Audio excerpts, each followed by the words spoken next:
ویسے تو رسول اللہ صلی اللہ تعالیٰ علیہ وسلم کے الفاظ ہیں کہ چاند دیکھو اگر نظر آ جائے تو روزہ رکھو۔ امن یجیب المضطر اذا دعا لا الہ الا ہو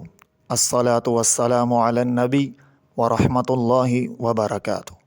بینوا بلغوا یسروا بشروا السلام علیکم ورحمۃ اللہ وبرکاتہ۔ ان دنوں میں یعنی ابھی جب یہ رمضان شروع ہوگا تب سے ایک بات جو ہے وہ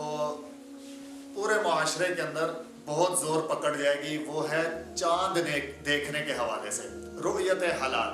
ہمیں ہمارے ملک کے اندر جو رؤیت حلال کمیٹی ہے وہ صرف 2 موقعوں پر یاد آتی ہے کہ یہ بھی کوئی ہمارے ملک کا ادارہ ہے، ایک رمضان کا چاند دیکھتے ہوئے اور ایک عید کا چاند دیکھتے ہوئے۔ پھر اس میں لوگ طرح طرح کی باتیں کرتے ہیں، مختلف اپنے خیالات کا اظہار کرتے ہیں کہ اس کمیٹی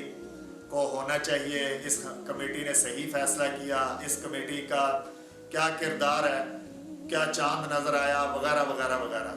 اتنی دیر کے بعد جا کے چاند نظر آیا، کیوں ایسا ہوا؟ تو اس سارے معاملے کی بغیر بحث کیے صرف چند ایک لفظوں میں آپ تک ایک حل پہنچا دو۔ صحیح مسلم کے اندر روایت موجود ہے حضرت ابن عمر رضی اللہ تعالیٰ عنہ سے، ویسے تو رسول اللہ صلی اللہ تعالیٰ علیہ وسلم کے الفاظ ہیں کہ چاند دیکھو اگر نظر آ جائے تو روزہ رکھ لو، یعنی اگر رمضان شروع ہونا ہے تو سمجھ نہیں آ رہی کہ کب رمضان شروع ہو تو حضور نے فرمایا چاند دیکھو، اگر چاند نظر آ گیا تو روزہ رکھ لو۔ اور حضور نے فرمایا افطار کرنے کے حوالے سے یعنی عید الفطر کے حوالے سے اگر سمجھ میں نہیں آ رہا کہ روزہ کب چھوڑنا ہے، 29 کا رمضان ہے، 30 کا ہے، کیا کرنا ہے، تو حضور نے فرمایا چاند دیکھو اگر نظر آ گیا تو روزہ نہ رکھو، افطار کر لو، اور اگر چاند نظر نہیں آیا تو پھر جو ہے وہ روزہ رکھو۔ اب اس حدیث پاک کی تشریح، اس حدیث پاک کا مطلب کیا ہے، وہ مسلم شریف کی روایت کے اندر حضرت عبداللہ ابن عمر رضی اللہ تعالیٰ عنہ کے طرز عمل سے سامنے آ رہا ہے۔ پورا ان کا جو ایک مکمل زندگی اور اس بارے میں چاند کے بارے میں ان کا رویہ کیا تھا، طریقہ کار کیا تھا، وہ موجود ہے۔ حدیث کا نمبر ہے جی 2320 حضرت ابن عمر رضی اللہ تعالیٰ عنہ کا معمول مبارک یہ ہوتا تھا کہ آپ چاند دیکھتے،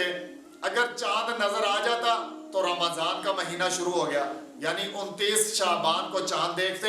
اگر چاند نظر آ گیا تو رمضان، اور اگر چاند نظر نہیں آیا، اب چاند نظر نہ آنے کی وجوہات بھی یہاں پر موجود ہیں کہ باطل ہے، چاند نظر نہیں آ رہا، کوئی بھی سیاہ ٹکڑا سامنے آ گیا، کوئی بھی چیز سامنے حائل آ گئی ہے کہ چاند نظر نہیں آ رہا، تو حضرت عبداللہ ابن عمر رضی اللہ تعالیٰ عنہ روزہ نہیں رکھتے تھے، وہ شعبان کو 30 شعبان تک لے جاتے، اور یہی حال رمضان کے اندر ہوتا کہ 29 رمضان کو چاند دیکھتے، اگر چاند نظر آتا تو ٹھیک ہے جی کل ہماری عید ہے، اور اگر چاند نظر نہیں آتا تو پھر وہ آگے 30 رمضان یعنی 30 روزے پورے کر لیتے۔ تو آج کل بلا وجہ کے سوالات اور بلا